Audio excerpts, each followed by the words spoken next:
വിജയൻ കൂടി ടെലിഫോൺ ലൈനുണ്ട്. നടി സ്വാഗതം ഗീതാ വിജയൻ. ഈ പറഞ്ഞതുപോലെ സിനിമയിൽ ഒരു കാലത്ത് സജീവമായി നിന്ന ആളാണ് താങ്കൾ. ഈ ഇപ്പോൾ പുറത്തു വരുന്ന വെളിപ്പെടുത്തലോട് താങ്കളുടെ പ്രതികരണം എന്താണ്? കമ്മിറ്റി ഫൈൻഡിങ്സ് ആക്ച്വലി നല്ലൊരു പ്ലാറ്റ്ഫോമാണ്. ഇത് ഇപ്പൊ വന്നത് വളരെ നന്നായി. Actually it was inevitable to the industry. And thanks to the Pinarayi Vijayan government for facilitating this. And പിന്നെ എന്താ ഞാൻ പറയാ, കാരണം ഇത് ഇപ്പോ ഈ ഒരു ഇത് വളരെ നന്നായി ഇത് വന്നത്. ആക്ച്വലി എപ്പോഴോ വരേണ്ടതായിരുന്നു. ആൻഡ് ഇപ്പൊ ഈ കമ്മിറ്റി ഫൈൻഡിങ്സ് ഇപ്പൊ എല്ലാവരും ഒന്ന് ഭയപ്പെടുന്നുണ്ട് അല്ലേ? കാരണം everybody lot of people have undergone traumas and everything. അപ്പോ അതുകൊണ്ട് ഈ വന്നത് വളരെ നന്നായിട്ടാണ് ഞാൻ പറയുന്നത്. ഇപ്പോൾ ഈ ധൈര്യപൂർവ്വം, അതായത് ഇപ്പോൾ ഈ പുറത്തു വരുന്ന ആരോപണങ്ങൾ പലതും 2009, 2010 കാലഘട്ടങ്ങളിലൊക്കെ ഉണ്ടായ ആരോപണങ്ങളാണ്. പലരും ധൈര്യപൂർവ്വം അത് വെളിപ്പെടുത്തി മുന്നോട്ട് വരാൻ തയ്യാറാകുന്ന ഒരു സാഹചര്യം, അതൊരു വലിയ മാറ്റമല്ലേ ഈ ഹേമ കമ്മിറ്റി റിപ്പോർട്ട് കൊണ്ടുവന്നത്? പിന്നെന്താ സംശയം?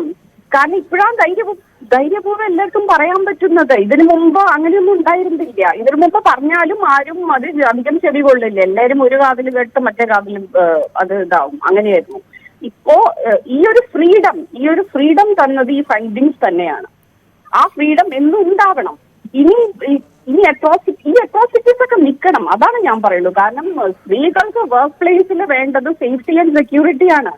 അങ്ങനൊരു നല്ലൊരു എൻവിറോൺമെന്റ് ഇല്ലെങ്കിൽ എങ്ങനെയാണ് നന്നായിട്ട് വർക്ക് ചെയ്യാൻ പറ്റുക? നമുക്ക് ഒരു സമാധാനമായിട്ട് വർക്ക് ചെയ്യാൻ പറ്റണ്ടേ ഏത് വിധത്തിലും? അങ്ങനൊരു കാരണം എല്ലാവരും ഭയന്ന് എല്ലാവർക്കും ഒരു ടെൻഷനാണ്.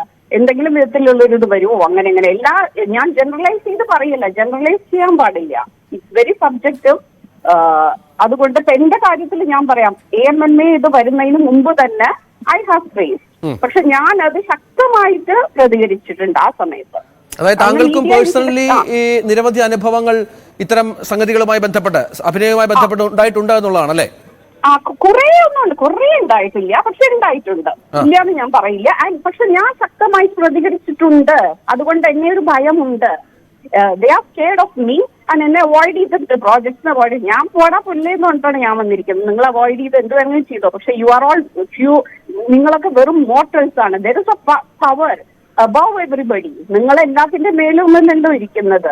അപ്പൊ എനിക്കുള്ള പ്രോജക്ട്സ് എനിക്ക് വരും. പ്രതികരിച്ചതിന്റെ പേരിൽ അവസരങ്ങൾ നഷ്ടപ്പെട്ടിട്ടുണ്ട് ഗീതാ വിജയന്. ഉണ്ട്, നഷ്ടപ്പെട്ടിട്ടുണ്ട്. So what? എന്നിട്ടും ഞാൻ ഇന്നലെ എന്നെ ഇൻഡസ്ട്രീനെ പുറത്താക്കുന്ന 91 പറഞ്ഞ ധീരന്മാരുണ്ട്. ഞാൻ പറഞ്ഞു പുറത്തായിക്കോട്ടെ, സോ വാട്ട് എന്നാണ് എന്റെ ഇത്. പുറത്താക്കട്ടോ എന്ന് പറഞ്ഞിട്ടാണ് ഞാൻ പങ്കുവെക്കാമോ? എന്തായിരുന്നു താങ്കൾക്കുണ്ടായ മോശമായ കാര്യങ്ങൾ? അതൊരു ഡയറക്ടർ ആയിരുന്നു. അത് ഞാനിപ്പോ ഞാൻ ഇതിന്റെ ഒരു statement, I am going to give a combined statement with somebody. അപ്പൊ ഞാൻ അവർക്കൊരു വാക്ക് കൊടുത്തിട്ടുണ്ട്. അപ്പൊ എനിക്കിപ്പോ അതൊന്നും പറയാൻ പറ്റില്ല. അതാണ്. ഇതുപോലെ വാതിൽ തട്ടലും മുട്ടലും തന്നെയായിരുന്നു. ഫോൺ വിളിയും അന്ന് ഇന്റർകോം ഇതാണ് ഉണ്ടല്ലോ ഹോട്ടൽസില്, ഫോൺ വിളി, incident call at night and calling bell അടിക്കല്, വാതില് തട്ടല്, മുട്ടലൊക്കെ ആയിരുന്നു. എനിക്ക് ഒരു ഫസ്റ്റ് 2 days ഞാൻ മിണ്ടാതെ ഇരുന്നു. അതായത് ഓക്കെ, ഇതായിട്ട് 3rd day എനിക്ക് സഹിക്കാൻ പറ്റിയില്ല. പിന്നെ ഇറ്റ് കണ്ടിന്യൂയിങ്. ചിലരെന്താ വെച്ചാൽ നമ്മള് റെസ്പോണ്ട് ചെയ്തില്ലെങ്കിൽ പിന്നെ അത് നിർത്തും. ഇതില്ല. അവസാനം ഞാൻ എന്റെ വാതില് തള്ളി തുറന്നു. എന്നിട്ട് ഞാൻ ചീത്ത വിളി എന്ന് പറഞ്ഞാൽ അത്രയും ചീത്ത വിളിച്ചിട്ട് ആ കോറിഡോറിലുള്ള എല്ലാവരും, ഒരുവിധം എല്ലാവരും അറിഞ്ഞു അത്. പിന്നെ അതിങ്ങനെ സ്പ്രെഡ് ലൈക്ക് വൈൽഡ് ഫയർ.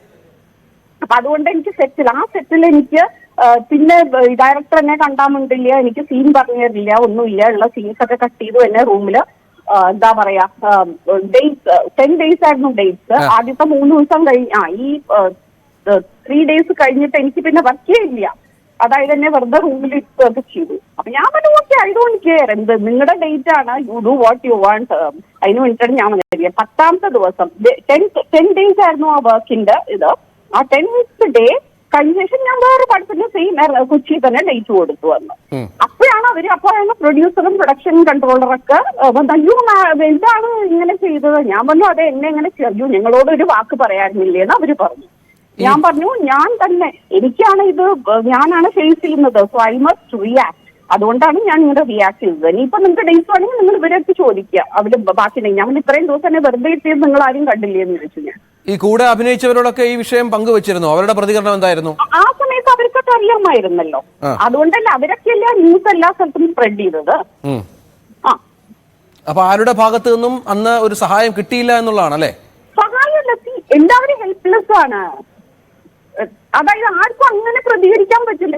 അവർക്ക് അവരുടെ ഇത് നോക്കണ്ടേ, അവർക്ക് അവരുടെ ഫാമിലീസ് ഉണ്ടാവും, അവർക്ക് അവരുടെ കാര്യം നോക്കണം. അപ്പൊ പിന്നെ ഞാനത് I should not expect that. ഞാനത് എക്സ്പെക്ട് ചെയ്തിട്ട് ഐ ഡോണ്ട് എക്സ്പെക്ട്.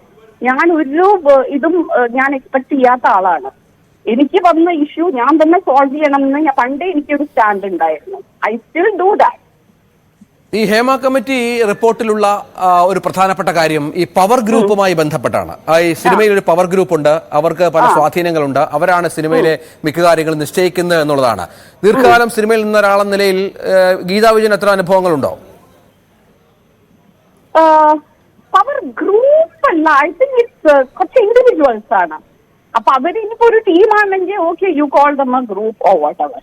പക്ഷെ ഓരോ സിനിമയിലും എല്ലാവരും ഉണ്ടാവില്ലല്ലോ. ഈ ഇപ്പൊ നിങ്ങൾ പറയുന്നത് പോലെ ഈ പവർ ഗ്രൂപ്പ് അല്ലല്ലോ. ഓരോ സിനിമയില് ഓരോ കാര്യങ്ങള് ഒരു സിനിമയിൽ ചിലപ്പോൾ പ്രൊഡ്യൂസർ ആയിരിക്കും എല്ലാം നിശ്ചയിക്കുന്നുണ്ടാവുക, ഒരു സിനിമയിൽ ഡയറക്ടർ ആയിരിക്കും മോസ്റ്റ് പവർഫുൾ. ഏതാണോ ഓരോ അതാണ് പറഞ്ഞത്, ഓരോ പ്രോജക്റ്റിലും ഒരാൾ പവർഫുൾ ആയിട്ടുണ്ടാവില്ല, ഒരു ക്യാപ്റ്റൻ ഉണ്ടാവുമല്ലോ, ഒരു ഹെഡ് ഉണ്ടാവുമല്ലോ, അവരായിരിക്കും നിശ്ചയിക്കുക. അപ്പൊ ഈ ഗ്രൂപ്പ് എന്നുള്ളതല്ല, ആ ഇൻഡിവിജ്വൽ പറയുന്നത് പോലെ ബാക്കിയുള്ളവർക്ക് ചിലപ്പം ചിലര് ചെയ്യില്ല, ചിലര് അതിന് താഴെയുള്ളവർ ചിലര് ചെയ്യും. ഇപ്പോൾ അമ്മ ജനറൽ സെക്രട്ടറിക്കെതിരെയാണ് ഗൗരവതരമായ ആരോപണം ഉയർന്നത്. ആ സ്ഥാനം രാജിവെച്ചു. സിദ്ദിഖിനൊപ്പം താങ്കൾ നിരവധി സിനിമയിൽ അഭിനയിച്ച ആൾ കൂടിയാണ്. ഈ സിദ്ദിഖിനെതിരെയുള്ള ആരോപണങ്ങളെ എങ്ങനെ കാണുന്നു? അങ്ങനത്തെ സംഭവങ്ങൾ നടക്കാൻ പാടില്ലായിരുന്നു എന്നാണ് എന്റെ സ്റ്റാൻഡ് ഉള്ളത്. കാരണം ഇൻഫാക്ട് ജനറൽ സെക്രട്ടറി പോസ്റ്റിന് പോലും, കാരണം ഒരു അലിഗേഷൻ ഉള്ള വ്യക്തി ആ അലിഗേഷൻ തീർത്തിട്ട് വേണമായിരുന്നു ഇങ്ങനെ ഇത്രയും ഇമ്പോർട്ടന്റ് പോസ്റ്റില് ഇലക്ഷന് നിൽക്കാൻ തന്നെ. അതെന്തുകൊണ്ട് അവിടെ സ്റ്റോപ്പ് ആയില്ല എന്ന് എനിക്കറിയില്ല. കാരണം ഞാൻ മനസ്സിലത് വിചാരിച്ചിരുന്നു. ഈ അലിഗേഷൻ ഉണ്ടല്ലോ, 2019 or 2018 അലിഗേഷൻ വന്നത്. പിന്നെ അപ്പൊ അത് റിസോൾവ് ആയില്ല. അപ്പൊ how can A person who faces such a ഇതായിട്ടുള്ള ഡ്രാസ്റ്റിക് അലിഗേഷൻ എങ്ങനെ ഈ ഒരു പോസ്റ്റിൽ നിൽക്കും എന്നുള്ള ഒരു ഇത്. അപ്പൊ അതൊക്കെ ആരാണ് ഡിസൈഡ് ചെയ്തിട്ടുണ്ടാവുക? അപ്പൊ നിങ്ങൾ അവരോട് ചോദിക്കണം, നോട്ട് മീ. കാരണം I am just underdog in ANMA. എനിക്കൊന്നും അവിടെ ഒരു എന്താ പറയുക വോയിസും ഇല്ല, ഒന്നുമില്ല. അങ്ങനത്തെ ഒരാളാണ്. ഗീതാ വിജയൻ ഈ കാസ്റ്റിംഗ് കവച്ചും ഈ ശരീരം ചോദിക്കലും ഒക്കെ പണ്ടുകാലം മുതലേ സിനിമയിലുണ്ട്. അത് പലരും പേടിച്ചിട്ട് പുറത്ത് പറയാത്തതാണ്. അങ്ങനെയാണല്ലേ? പിന്നെ എല്ലാവർക്കും അവരവരൊരു ഇതുണ്ടല്ലോ. ചിലര് പേടിയായിരിക്കും, ചിലർക്ക് വർക്കിൻ്റെതായിരിക്കും. എല്ലാവരും ഒന്നും ഫൈനാൻഷ്യലി സ്റ്റേബിൾ ഇതൊന്നും അല്ല വരുന്നത്. എല്ലാവർക്കും ഒരു സർവൈവൽ ഇൻസ്റ്റിങ്ക്റ്റ് എല്ലാവരിലും ഉള്ളതല്ലേ. സർവൈവൽ എന്ന് പറഞ്ഞൊരു ഇൻസ്റ്റിങ്ക്റ്റ് എല്ലാ മനുഷ്യരിലും ഉള്ളതാണ്. അപ്പൊ അതിന് വേണ്ടിയിട്ടായിരിക്കും ചിലര് ഒന്നും മിണ്ടാതെ നിൽക്കും, ചിലര് പ്രതികരിക്കും, ചിലർക്ക് എല്ലാവർക്കും അവരവരത് മുഖ്യമാണ്. സോ ഐ ഡോണ്ട്, നമ്മളത് ഒരാളെ ബ്ലെയിം ചെയ്യാൻ പാടില്ല. നമുക്ക് പ്രതികരിക്കാം. ഇഫ് സംതിങ് ഹാപ്പൻസ്, പക്ഷെ പ്രതികരിച്ചവർക്കൊന്നും പിന്നീട് സിനിമയിൽ നിലനിൽപ്പില്ല എന്നുള്ള സാഹചര്യങ്ങളുമാണ് അല്ലേ? അതെ, അത് നമ്മൾ എത്രയോ പേരെ കാണുന്നതല്ലേ. ആണുങ്ങളായാലും ശരി, പെണ്ണുങ്ങളായാലും ശരി, കുറെ പേർക്ക് അങ്ങനെ സംഭവിച്ചിട്ടുണ്ട്. അപ്പൊ അതുകൊണ്ട് അതിനൊക്കെയാണ് മാറ്റം വരേണ്ടത്. അതായത് 1 or 2 പേരുടെ കൺട്രോളിൽ ഇത് വരാൻ പാടില്ല. അതൊക്കെ മാറണം. കാരണം അതൊക്കെ തമിഴില് കാട്ടുപ്രാണ്ടിത്തനം എന്ന് പറയും. അതാണിത്. ഈ നമ്മൾ ജനറലൈസ് ചെയ്ത് പറയുന്നതിന് പകരം ശ്രീമതി ഗീതാ വിജയൻ നേരിട്ടൊരു ചോദ്യം ചോദിക്കുകയാണ്. താങ്കൾക്കും സമാനമായ ദുരനുഭവങ്ങൾ ഏതെങ്കിലും നടന്മാരുടെ ഭാഗത്തുനിന്നുണ്ടായിട്ടുണ്ടോ? ഇല്ല, നടന്മാര് എനിക്കറിയില്ല. കാരണം ഓരോ പ്രോജക്റ്റ് പറഞ്ഞ പോലെ ചില പടത്തിൽ ഞാൻ ഹീറോ ആയിരിക്കും എല്ലാം നിശ്ചയിക്കുക, ചില പടത്തിൽ ഡയറക്ടേഴ്സ് ആയിരിക്കും സബ്ജക്ട് ഇൻ ഈച്ച് പ്രോജക്ട്.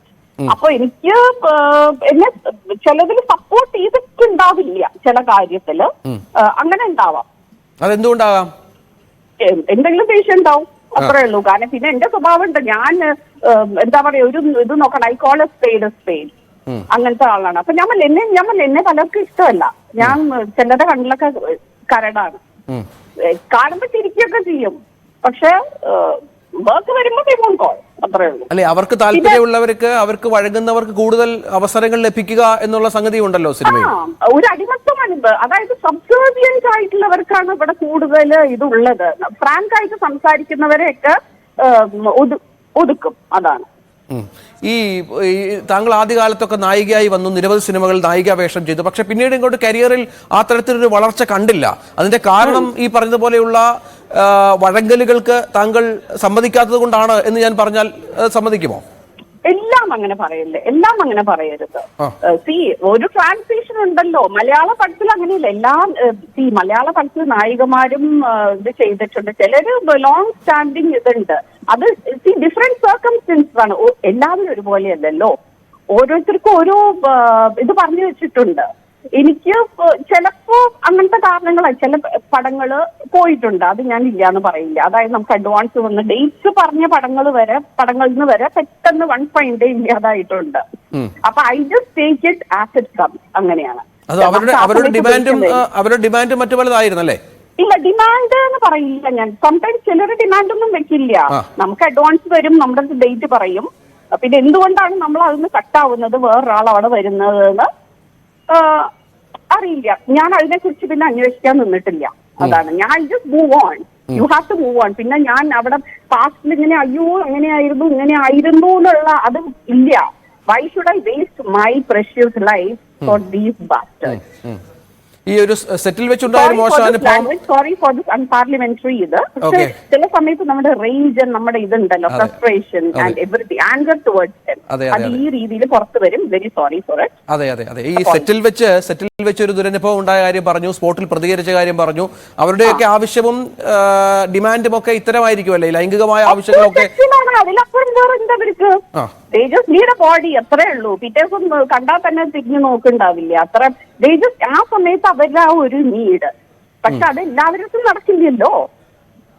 ഈ നിസ്സഹായരായ ഇവർക്ക് വഴിപ്പെടേണ്ടി വരുന്ന ഒരുപാട് സഹനടിമാർ, താങ്കൾക്കൊപ്പമുള്ള നടിമാരെയൊക്കെ താങ്കൾ കണ്ടിട്ടുണ്ടോ? അവരുടെ വിഷമങ്ങൾ താങ്കളോട് പങ്കുവച്ചിട്ടുണ്ടോ? ഇല്ല, അങ്ങനെയല്ല. ഈ ഇങ്ങനെ എന്റെ അടുത്ത് പറഞ്ഞിട്ടുണ്ട്, see this person made a pass at me, അങ്ങനെയൊക്കെ പറഞ്ഞിട്ടുണ്ട്. പിന്നെ എല്ലാവരും ഇതുപോലെ റെസിസ്റ്റ് ചെയ്തവർക്കൊക്കെ ഇതേ ഗതിയാണ്. അതായത് വിൽ ബി കട്ട് ഓഫ്, അല്ലെങ്കിൽ സെറ്റിൽ എന്തെങ്കിലും പ്രശ്നങ്ങള്, എന്താ പറയാ, സെറ്റില് എല്ലാവരുടെ മുന്നിൽ വെച്ച് ചീത്ത വിളിക്കുക, നമ്മളൊരു കുറെ ടേക്സ് ഇങ്ങനെ അനാവശ്യമായിട്ട് എടുപ്പിക്കുക. നമുക്കറിയാം നമ്മുടെ ടേക്ക് ഓക്കെ ആയിരുന്നു എന്ന് നമുക്കറിയാം.